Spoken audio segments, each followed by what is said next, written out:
وأحسن منك لم تر قط عيني، وأجمل منك لم تلد النساء. خلقت مبرأ من كل عيب، خلقت مبرأ من كل عيب، كأنك قد خلقت كما تشاء. كتاب أنزلناه إليك مبارك ليدبروا آياته وليتذكر أولو الألباب. یہ کتاب برکت والی ہے جسے ہم نے آپ کی طرف نازل فرمایا ہے تاکہ دانش مند لوگ اس کی آیتوں میں غور و فکر کریں اور نصیحت حاصل کریں۔ اللہم صلی اللہ سیدنا محمد وعلی آل سیدنا محمد بعدد کل ذرۃ مئۃ الف الف مرۃ۔ سامعین و ناظرین اکرام، السلام علیکم ورحمۃ اللہ وبرکاتہ۔ سامعین اکرام، سورہ توبہ آیت نمبر 61، درس نمبر 805۔ آج کا موضوع، کیا ہم اپنے اعمال سے رسول اللہ صلی اللہ علیہ وسلم کو تکلیف دے رہے ہیں؟ اس کے ساتھ آج کے سبق کا آغاز کرتے ہیں۔ سب سے پہلے گزشتہ سبق کا اعادہ ہوگا۔ اعوذ باللہ من الشیطان الرجیم۔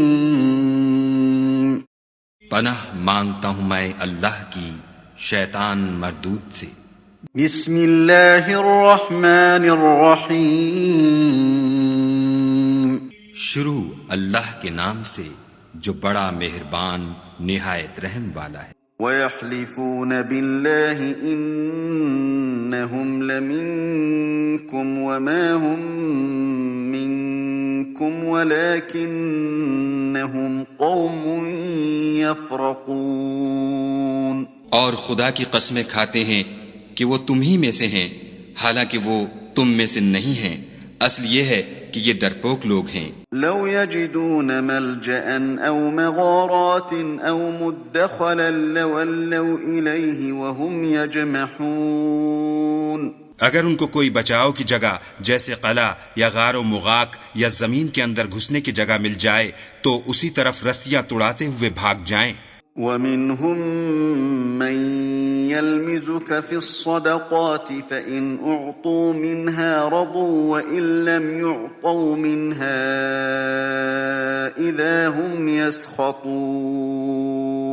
اور ان میں بعض ایسے بھی ہیں کہ تقسیم صدقات میں تم پر طعنہ زنی کرتے ہیں، اگر ان کو اس میں سے خاطر خواہ مل جائے تو خوش رہیں، اور اگر اس قدر نہ ملے تو جھٹ خفا ہو جائیں۔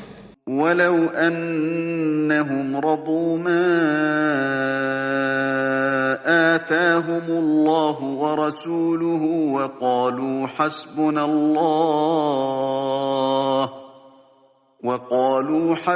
الله سيؤتينا الله من فضله ورسوله إنا إلى الله راغبون۔ اور اگر وہ اس پر خوش رہتے جو خدا اور اس کے رسول نے ان کو دیا تھا، اور کہتے کہ ہمیں خدا کافی ہے، اور خدا اپنے فضل سے اور اس کے پیغمبر اپنی مہربانی سے ہمیں پھر دے دیں گے، اور ہمیں تو خدا ہی کی خواہش ہے تو ان کے حق میں بہتر ہوتا۔ انما الصدقات للفقراء والمساكين والعاملين عليها والمؤلفة قلوبهم وفي الرقاب والغارمين وفي سبيل الله وابن السبيل فريضة من الله واللہ علیم حکیم۔ صدقات یعنی زکوٰۃ و خیرات تو مفلسوں اور محتاجوں اور کارکنان صدقات کا حق ہے، اور ان لوگوں کا جن کی تالیف قلوب منظور ہے، اور غلاموں کے آزاد کرانے میں، اور قرض داروں کے قرض ادا کرنے میں، اور خدا کی راہ میں اور مسافروں کی مدد میں بھی یہ مال خرچ کرنا چاہیے۔ یہ حقوق خدا کی طرف سے مقرر کر دیے گئے ہیں اور خدا جاننے والا اور حکمت والا ہے۔ سامعین کرام، سورہ توبہ آیت نمبر 61، لفظی ترجمہ وَمِنْهُمُ الَّذِينَ يُؤْذُونَ النَّبِيَّ، اور ان میں سے کچھ لوگ ایسے ہیں جو اپنی باتوں سے نبی کو دکھ دیتے ہیں، وَيَقُولُونَ، اور کہتے ہیں، ہُوَ أُذُنٌ، یہ کانوں کے کچے ہیں، قُلْ أُذُنُ خَيْرٍ لَكُمْ، آپ کہہ دیں کہ وہ تمہاری بھلائی کے لیے ہی ایسا تمہاری بھلائی کے لیے ہے۔ قُلْ أُذُنُ خَيْرٍ لَكُمْ، آپ کہہ دیجئے کہ وہ تمہاری بھلائی کے لیے ایسا ہے۔ یؤمن باللہ، وہ اللہ پر ایمان رکھتا ہے، ویؤمن للمؤمنین، اور مومنوں پر اعتماد کرتا ہے، ورحمۃ للذین آمنوا منکم، اور سراسر رحمت ہے ان لوگوں کے لیے جو تم میں سے صاحب ایمان ہیں۔ والذین یؤذون اللہ ورسولہ، والذین یؤذون رسول اللہ، اور جو لوگ اللہ کے رسول کو دکھ دیتے ہیں، لہم عذاب علیم، ان کے لیے دردناک سزا ہے۔ اس کے بارے میں ہم بات کر رہے تھے گزشتہ سبق میں سامعین کرام کہ اللہ تعالیٰ کے رسول کو ایذا دینے والے دردناک عذاب میں مبتلا ہوں گے۔ اور میں نے آپ کو یہ بھی کہا تھا کہ اللہ کے رسول کو تکلیف دینا، اس کا مطلب کیا ہے؟ وہ ٹھیک ہے، یعنی آیات کے حساب سے تو ایک خاص بات کی طرف اشارہ کیا گیا ہے کہ یہ اپنی باتوں سے حضور صلی اللہ علیہ وسلم کو تکلیف دیتے تھے، لیکن دیکھیں حضور صلی اللہ علیہ وسلم کی تکلیف کافی قسم کی ہے، اور اصل تکلیف یہ ہے کہ آپ ان کی دعوت کو جھٹلا دیں۔ اصل تکلیف یہ ہے، کیونکہ وہ آئے اس لیے ہیں کہ لوگوں کو آگ کے عذاب سے نجات دے دیں اور لوگوں کو جنت میں داخل کر دیں، اور اللہ تعالیٰ کی طرف لوگوں کو بلانے والے ہیں۔ لیکن اگر کوئی شخص ان کی دعوت اللہ کو تسلیم نہیں کرتا اور اللہ کو منزل نہیں بناتا اور اللہ کے راستے پر چلنے کے لیے تیار نہیں ہوتا، تو یہ بات ان کو تکلیف دیتی ہے۔ ایک اور آیت ہے نا، حریص علیکم قد جاءکم رسول من انفسکم عزیز علیہ ما عنتم حریص علیکم بالمؤمنین رؤوف الرحیم، تمہارے پاس ایسے رسول آئے ہیں جو تمہارے ایمان کے لیے بہت حریص ہیں تمہارے لیے۔ قد جاءکم رسول من انفسکم عزیز علیہ ما عنتم، جو چیز تمہیں تکلیف میں ڈالتی ہے وہ ان پہ بھاری گزرتی ہے۔ حریص علیکم، وہ تمہاری لیے بہت حریص ہیں۔ تو حریص سے مراد کیا ہے سامعین کرام؟ کہ ہماری ہدایت کے لیے بہت حریص ہے۔ یہ تو نہیں کہ ہمیں دنیا کی دولت دینے کے لیے بہت حریص ہے یا دنیا کے فائدے پہنچانے کے لیے، ایسی بات تو نہیں ہے۔ اصل میں تو دعوت اللہ کام ہے رسول پاک صلی اللہ علیہ وسلم کا، لوگوں کو وداعیا الی اللہ باذنہ وسراجا منیرا، کہ آپ لوگوں کو دعوت دینے والے ہیں اللہ کی طرف، اور جو لوگ اللہ کے رسول کو اپنے کام سے ایذا دیتے ہیں، یعنی اپنے اعمال سے ایذا دیتے ہیں۔ دیکھیں ہم لوگ، میں بات کو گھماؤں پھراؤں گا نہیں، میں آپ کو یہ کہہ رہا ہوں سیدھا سیدھا کہ ہم لوگ آج 2020 کے جو مسلمان ہیں، جو برائے نام مسلمان ہیں، جو جدی پشتی اسلام ہمیں ورثے میں ملا ہے، ہم نہ تو ایمان لائے ہیں، نہ ہم ایمان لانے کے لیے تیار ہیں۔ اللہ کو منزل بنانے کے لیے ہم تیار نہیں ہیں۔ ہماری زندگی تو غیر اللہ کے لیے وقف ہے۔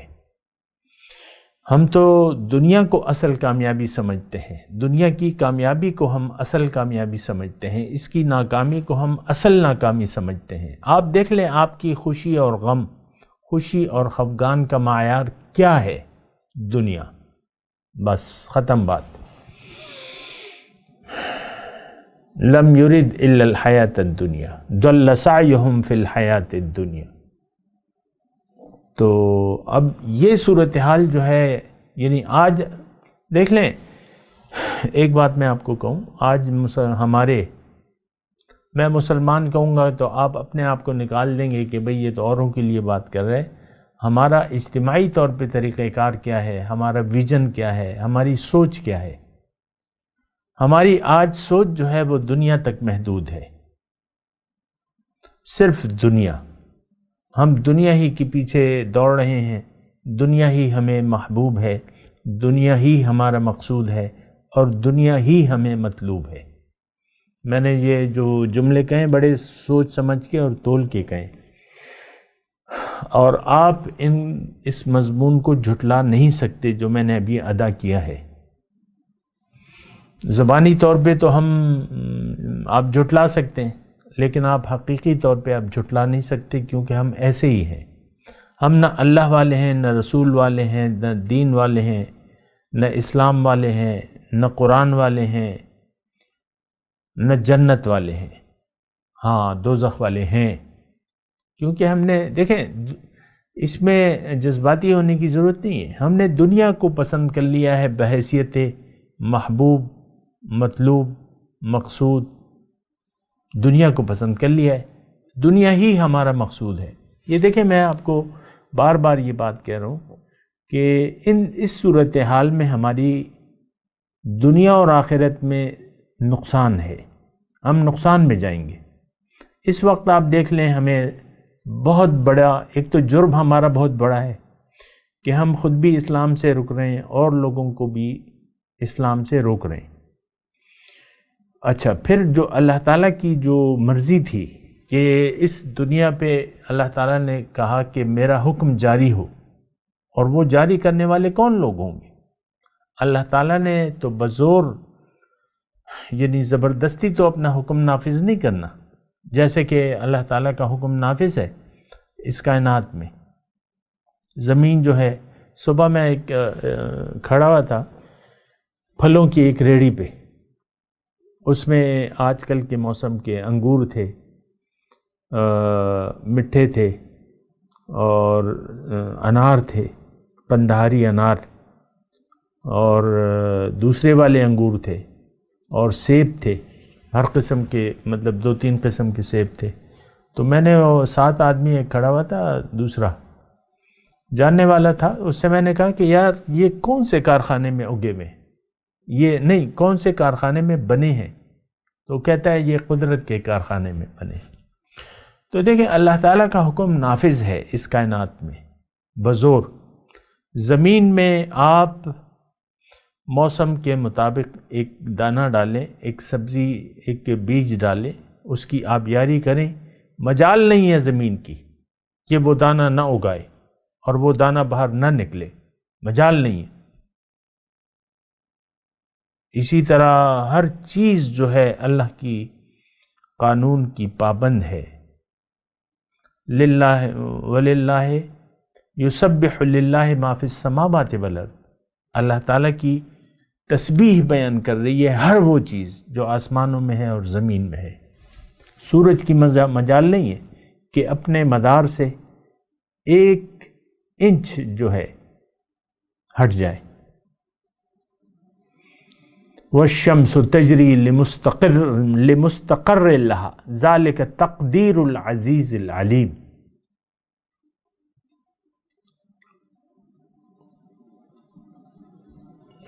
سورج کی یہ مجال نہیں ہے. والشمس تجری لمستقر لها، اپنے مدار میں یہ دوڑ رہا ہے، چل رہا ہے. اور یہ اس زبردست ذات جو ہے العزیز العلیم، جاننے والی ہے، اس کا قانون ہے.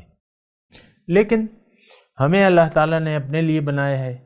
دنیا کو اس لیے اللہ تعالیٰ نے بنایا ہے، اللہ تعالیٰ چاہتا یہ ہے کہ یہاں پہ اللہ کا حکم نافذ ہو، کیونکہ بادشاہ وہ ہے تو اسی کا حکم ہونا چاہیے، یہ اس کی چاہت ہے. لیکن یہاں پہ اس نے زبردستی نہیں کی ہے. حق نہیں ہوگا، حق والے نہیں ہوں گے تو باطل ہوگا. لیکن جب حق والے ہوں اور پیدا ہو جائیں تو باطل مٹ جائے گا. یہ قانون الہی ہے. جاء الحق وزهق الباطل. حضور صلی اللہ علیہ وسلم اللہ اکبر۔ فتح مکہ کے موقع پہ خانہ کعبہ میں جو 360 بت رکھے ہوئے تھے، اپنی چھڑی سے ایک ایک کو ٹھوکا دیتے اور یہ آیت پڑھتے، جا الحق و زہق وہ بت گر پڑتا، کوئی کدالی یا گیندری کا وار تو نہیں ہوتا، بس تھوڑا سا اشارہ کرتے وہ بت گر جاتا، حق آ گیا نا۔ آج بھی حق اللہ کی یعنی تقدیر یہ ہے، اس کا فیصلہ یہ ہے کہ زمین میں اللہ کا نظام ہو، اور وہ کون کریں گے؟ وہ اللہ والے کریں گے، اللہ کے بندے کریں گے۔ وَلَقَدْ كَتَبْنَا فِي الزَّبُورِ مِن بَعْدِ الذِّكْرِ أَنَّ الْأَرْضَ يَرِثُهَا عِبَادِيَ الصَّالِحُونَ، میں نے لکھ دیا ہے تمام کتب آسماوی میں کہ زمین کے وارث اللہ کے نیک بندے ہوں گے۔ وہ لکھ دیا انتم الاعلون ان کنتم مؤمنین، تم غالب ہوگے اگر تم مومن ہو۔ لیکن کیا کیجئے کہ ہمیں اللہ کی بندگی سے پیچھے ہٹ گئے۔ یہ بہت بڑی بات ہے سامنے کا، بہت بڑا جرم ہے، بہت بڑا الزام ہے۔ الزام نہیں ہے، یہ حقیقت ہے کہ ہم لوگ اللہ کی بندگی سے کنارہ کشی ہم نے اختیار کر لی ہے۔ اسی لیے تو دیکھیں زیادہ اس میں غور و فکر کی بات ہے نہیں۔ آج زمین میں کفر کا نظام ہے، کفر غالب ہے۔ کیوں؟ کہ ایمان والے نہیں ہیں روئے زمین پہ، ایمان والوں کی جماعت نہیں ہے۔ ان ینصرکم اللہ فلا غالب لکم، اگر اللہ تمہاری مدد کرے تو تم پر کوئی غالب نہیں آ سکتا۔ وَأَنْتُمُ الْأَعْلَوْنَ إِن كُنْتُم مُؤْمِنِينَ، تم غالب ہوگے اگر تم مومن ہو۔ لیکن ہم جو ہے ہم تو پیچھے ہٹ چکے ہیں۔ آج ہم مسلمان نہیں رہے، آج ہم ایمان والے نہیں ہیں، آج ہم اہل باطل ہیں۔ ہماری منزل اللہ نہیں ہے، ہمارے محبوب اللہ نہیں ہے، ہمیں مطلوب دنیا ہے، ہمارا محبوب دنیا ہے۔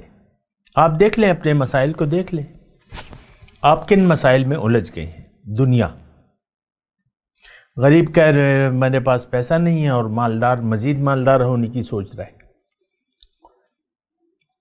تو اب یہ نہیں، میں یہاں یہ کہہ رہا ہوں کہ والذین یؤذون اللہ ورسول یؤذون اللہ یہ جو میرے زبان پہ آ رہی ہے نا، یہ دوسری جگہ ہے۔ یہاں جو ہے والذین، یہ یہاں صرف رسول اللہ کو تکلیف دینے والے کا انجام بیان ہو رہا ہے۔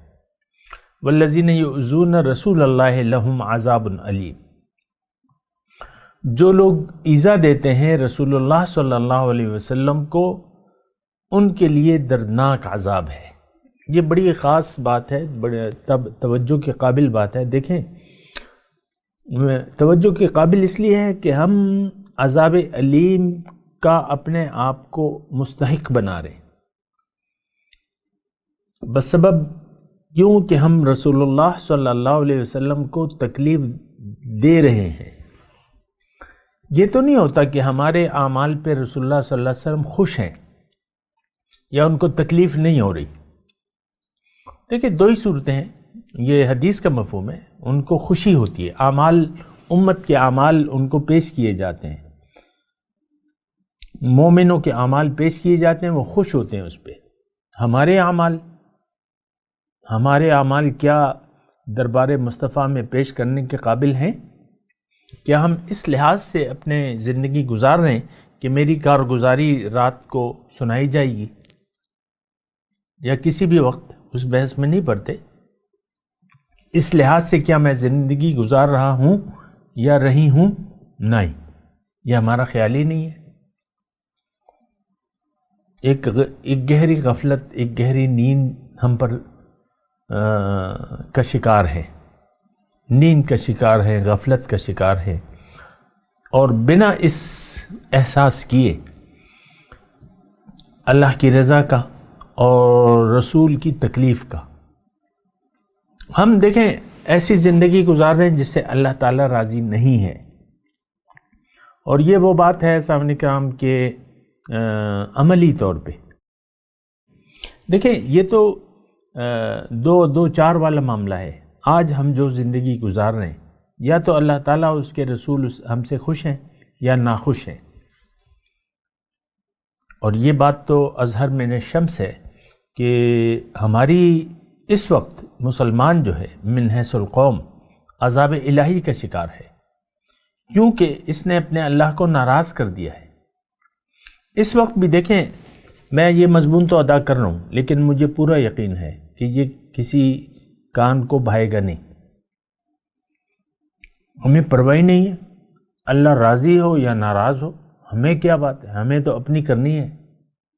اور وہ جو گھر میں بیٹھے ہوئے نا دو میاں اور بیوی، اس کے سامنے بھی میں یعنی آیات قرآنی پڑھی جاتی ہیں کہ بھئی اللہ تعالیٰ نے فرمایا وعاشروہن بالمعروف، خاوندوں سے کہا ہے کہ ان کے ساتھ اچھی طرح سلوک کرو، اچھا سلوک کرو بیویوں کے ساتھ.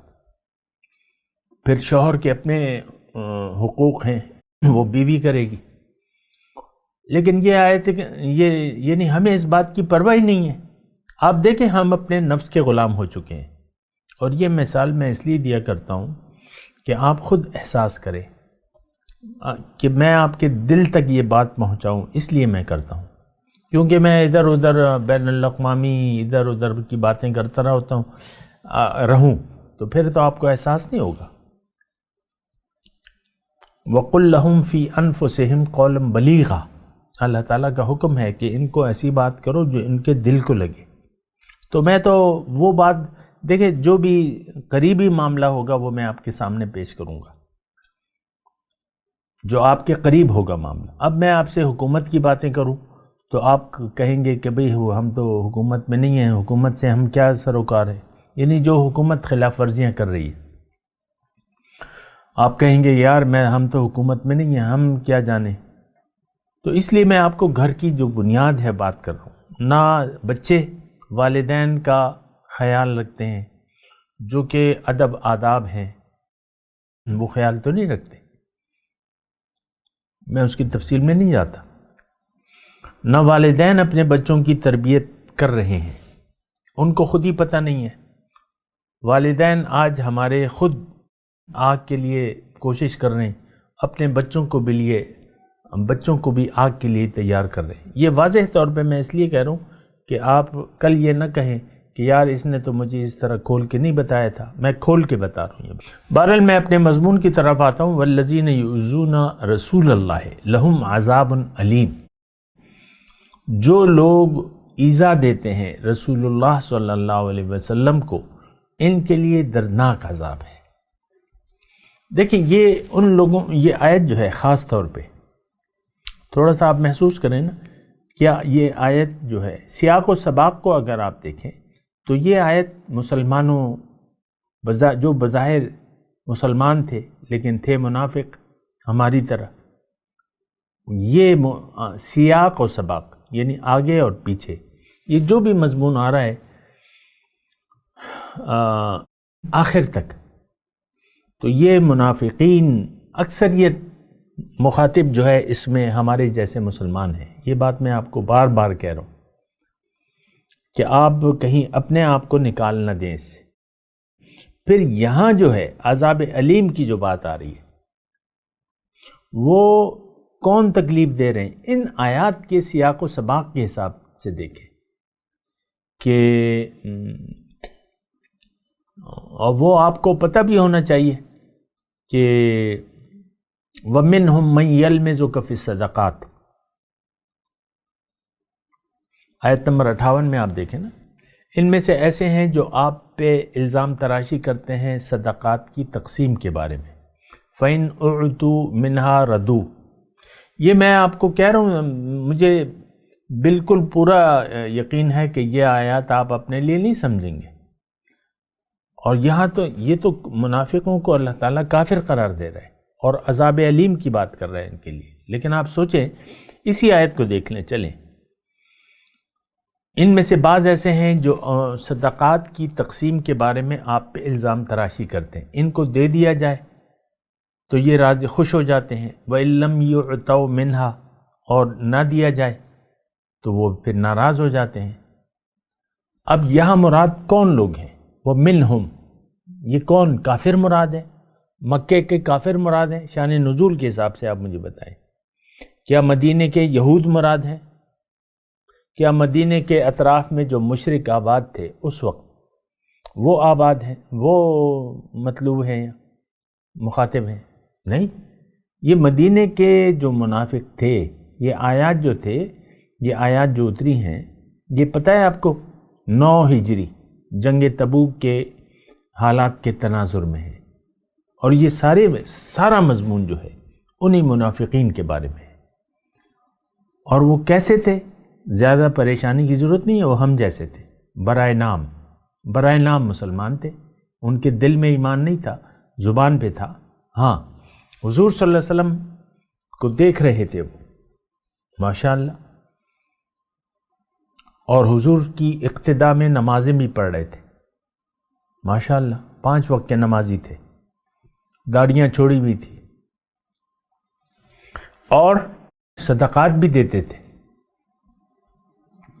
اور بعض منافق جنگ تبوک میں آپ کے ساتھ گئے تھے، عبداللہ ابن ابی اور ان کے کچھ ساتھی، 30,000 کا لشکر تھا، تو اس میں سارے مخلص تو نہیں تھے، وہ تو آئے گا ابھی شاید، اس میں قرآن میں ہے ان کے بارے میں۔ انہوں نے تدبیر بنائی غزوہ تبوک سے واپسی پہ حضور صلی اللہ علیہ وسلم کی زندگی کو ختم کرنے کے لیے، ظاہری زندگی کو ختم کرنے کے لیے سازش بنائی، باقاعدہ پلان کیا، سازش بنائی، اللہ تعالیٰ نے ان کو بچا لیا۔ ایسے لوگ تھے، یہ مسلمان تھے، بظاہر صحابہ کرام تھے، لیکن یہ لوگ اپنے عمل سے ایذا دے رہے تھے، کیونکہ وہ در حقیقت دیکھیں، اس میں ہم جو ہے ہمارا اس وقت تو چلے ایک جماعت تھی مسلمانوں کی، اللہ تعالیٰ نے مسلمانوں کو منافقوں کی شر سے بچا لیا، حضور صلی اللہ علیہ وسلم کو بھی اور مسلمانوں کو، اور اللہ کا دین غالب ہو گیا۔ آج تو ہم بڑے مجرم اس لیے ہیں کہ ہم نے تو اسلام کا سارا مکان ہی منہدم کر دیا ہے، کوئی عمارت اسلام کی، ریاست کی نہیں ہے۔ آج 1 ارب 50 کروڑ کم و بیش مسلمان ہیں برائے نام، اور اسلام کی عمارت منہدم ہے۔ کوئی ریاست اسلام کی اس روئے زمین پر آپ نہیں بتا سکتے، اور جس طریقے سے ہمارے ارادے ہیں مستقبل قریب میں ایسا ہوتا نظر نہیں آ رہا۔ میں آپ کو یہ باتیں بتا رہا ہوں، مجھے پورا یقین ہے کہ یہ آپ کی سمجھ سے بالاتر ہیں۔ یہ باتیں سنتے ہیں لوگ، بابا سبحان اللہ کہہ کے آگے پڑھ رہے ہیں، ہمیں تو چھوڑ دو، ہمیں رہنے دو، ہم تو وہی دنیا کے پیچھے پڑے رہیں گے، ہم اللہ کی بندگی کو جانتے نہیں ہیں۔ آپ یہ زبان سے نہیں کہتے، لیکن اپنے اعمال سے آپ بتا رہے۔ تو یہ کیا ہے؟ یہ یؤذون رسول اللہ، اللہ کے رسول کو ایذا دینے کے مترادف ہے یہ بات میں آپ کو کہہ دوں۔ دیکھیں، حضور صلی اللہ علیہ وسلم کے دین کے دشمن 2 قسم کے تھے شان نزول میں۔ ایک تو وہ تھے جو حضور صلی اللہ علیہ وسلم سے لڑ رہے تھے، مشرکین مکہ تھے، ایک وہ یہود تھے جو حضور کو تکلیف دینے کے در پہ تھے، ایک مدینے کے یہود تھے جو کوشش تو مجبوراً مسلمان ہو گئے تھے ہماری طرح۔ ہمارا اسلام لانے میں کیا ہمارا کردار ہے؟ ہم نے اسلام تو قبول ہی نہیں کیا۔ ایک مسلمان، روایتی مسلمان کے گھر میں ہم پیدا ہوئے ہیں اور مسلمان کہلا رہے۔ اسلام ہے کیا؟ ہمیں تو پتہ نہیں ہے اسلام کیا چیز ہے۔ اسلام کیا ہے؟ اس سوال کا جواب آج بعض علماء کے پاس بھی نہیں ہے۔ آپ دیکھ لیں یہ فیس بک کے علماء جو ہیں یہ کس طرف ہمیں لے جا رہے ہیں، قصے کہانیاں، اس کے علاوہ کسی کے پاس کوئی بات نہیں ہے۔ ہوں گے اللہ تعالیٰ کے بندے، میں یہ نہیں کہہ رہا، لیکن ہم کیا ہیں یہ آپ کو اچھی طرح پتہ ہے۔ تو یہ رسول کو ایذا دینے کے مترادف ہے یہ بات۔ اللہ کے دین کے غلبے کے لیے کوئی کوشش نہیں کر رہا، اللہ کے دین کو غالب کرنے کے لیے۔ وَيَكُونَ الدِّينُ كُلُّهُ لِلَّهِ، اللہ چاہتا ہے کہ دین سارے کا دنیا میں اللہ کی حکومت ہو، لیکن اس کے لیے کوئی کوشش نہیں کر رہا، اور جو کوششیں ہو رہی ہیں وہ آپ کے سامنے ہیں۔ میں تلاوت کرتا ہوں، میرے ساتھ دہرائیے۔ اعوذ باللہ من الشیطان الرجیم، بسم اللہ الرحمن الرحیم۔ وَمِنْهُمُ الَّذِينَ يُؤْذُونَ النَّبِيَّ وَيَقُولُونَ هُوَ أُذُنٌ قُلْ أُذُنُ خَيْرٍ لَكُمْ يُؤْمِنُ بِاللَّهِ وَيُؤْمِنُ لِلْمُؤْمِنِينَ وَرَحْمَةٌ لِلَّذِينَ آمَنُوا مِنْكُمْ وَالَّذِينَ يُؤْذُونَ رَسُولَ اللَّهِ لَهُمْ عَذَابٌ أَلِيمٌ۔ ترجمہ سنا دیں۔ وَمِنْهُمُ الَّذِينَ يُؤْذُونَ النَّبِيَّ وَيَقُولُونَ هُوَ أُذُنٌ،